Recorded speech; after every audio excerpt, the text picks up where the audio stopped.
So we're here with Mary Beth Ford and William Parker, and they represent the Birmingham area, and they're interested in getting an XFL team. So I guess why don't you guys kind of introduce yourself and then tell us why Birmingham wants an XFL team.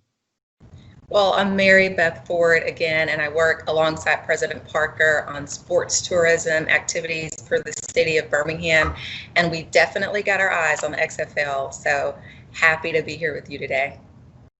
Cool. Now, William, we saw your quote, and how did you what sparked your interest in trying to bring the XFL to Birmingham?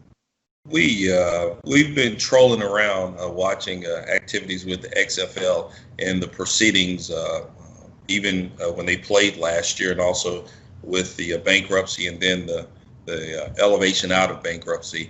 So we're always trolling around looking for opportunities, and so we just felt this would be a great fit with the XFL, City of Birmingham, with The Rock and their investment team. We thought it's a great fit. And we love football here in Birmingham. We love football here in the state of Alabama. And so I think it's a great fit. We're looking forward to having one of the teams here and making the XFL part of the Birmingham family. Now, when the initial run of the XFL started, did anybody from the XFL reach out to your city, or did you guys reach out to them? Were you part of that bidding process in the beginning? We were not.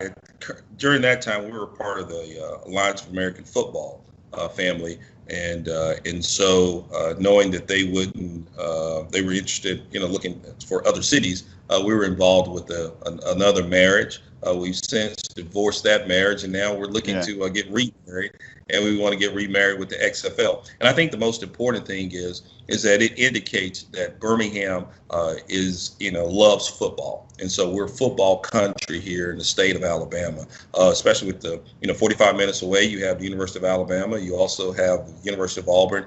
We have great institutions here at Alabama State, Alabama A&M, Tuskegee Miles College. So we have a lot of the love for football, and I think that symbolizes what the XFL is about. That symbolizes what the Rock is about, and so we think it's a great marriage ready to be made, and so we just got to dance down the aisle a little bit. Right. So what were some of the numbers that you guys were having as far as attendance going for the AAF when they were there? Because I know, and I've spoken before about this, that the XFL wanted to stay away from cities that already had an AAF team because they didn't want to compete. But that doesn't mean that they wouldn't have, or they wouldn't right now. So what kind of numbers was Alabama getting as far as attendance and interest? During the first couple of weeks, we were averaging probably around 17 to 20,000, and that was also having in March, early April, there was inclement weather. It was a strong cold front and also rain, but the fans still participated and tailgated, and we were strongly involved with the Birmingham Iron. And so I think that just indicates that Birmingham loves football year round. We're very, very supportive of the Birmingham Iron. We've had other teams in the past, but I think it's just the fact that I think this is a great marriage ready to happen. And we just, we need to get that phone call from The Rock and from the other investor team to make sure that we can talk about Birmingham, what Birmingham has to offer, and all the fact that we love football and we're the football capital of the South. And, no better place to be than Legion Field. And just the love of football is here year round. And so we're just waiting on the XFL to come in and let's celebrate football as we move forward in the next couple of years. Now, go ahead. So I felt recently that the XFL has this resurgent effect. I mean, since 2001, they've been doing this dance. It's like they kind of fade away from the forefront, and then right now they're back in focus. So I feel like this is a prime opportunity, especially for our city, to bring an opportunity of that type here. So. Well, what's now with your city? There's a new stadium being built. So you talked about Legion Field, and then now there's something new coming. Protective Stadium, which will be finished during the fall of next year, and it's about a 43,000 seater. whereas Legion Field, we can seat over 70,000. So And who is that's this? a Who's gotcha? And who's playing in the new stadium?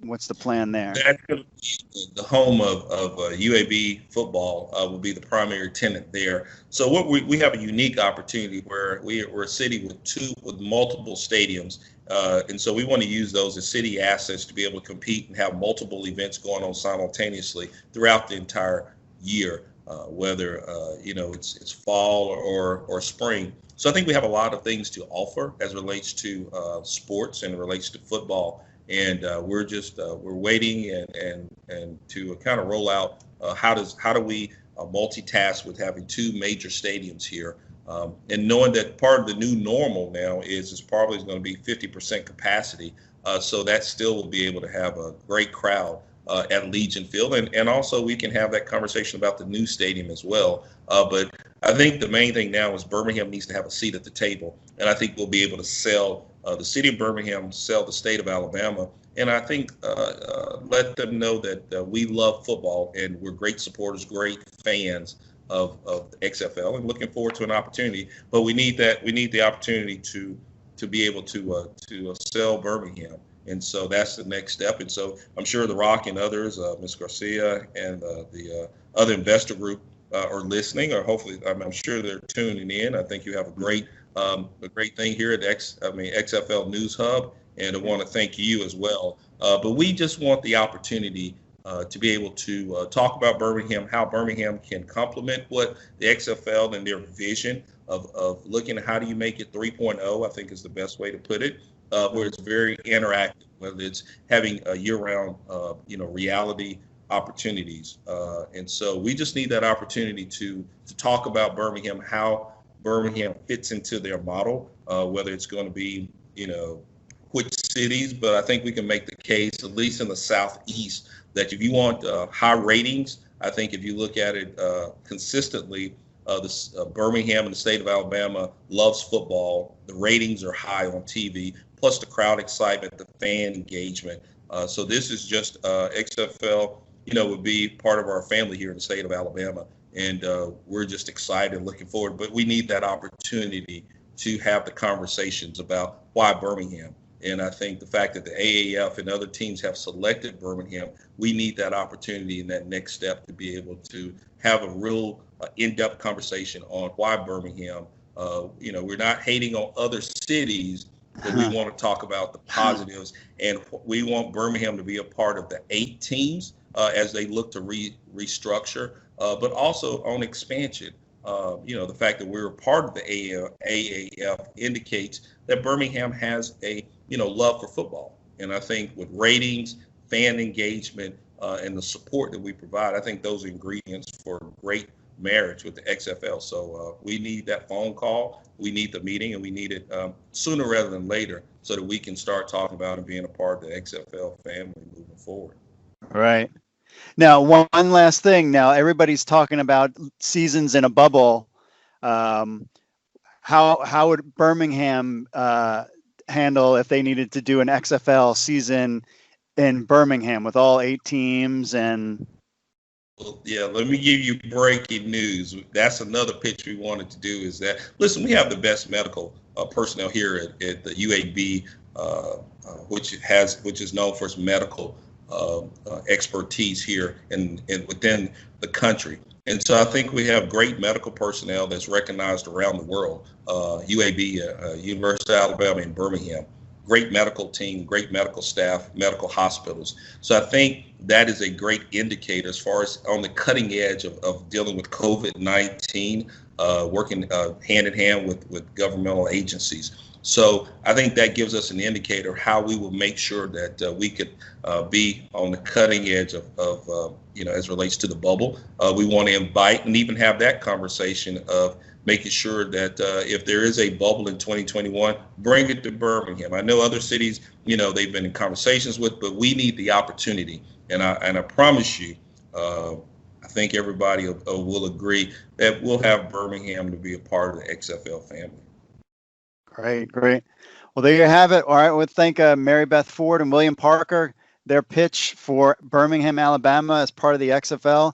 Appreciate you guys taking the time, and good luck. All right. Thank you. We'll be listening All right. as we move forward. All right. Thank you.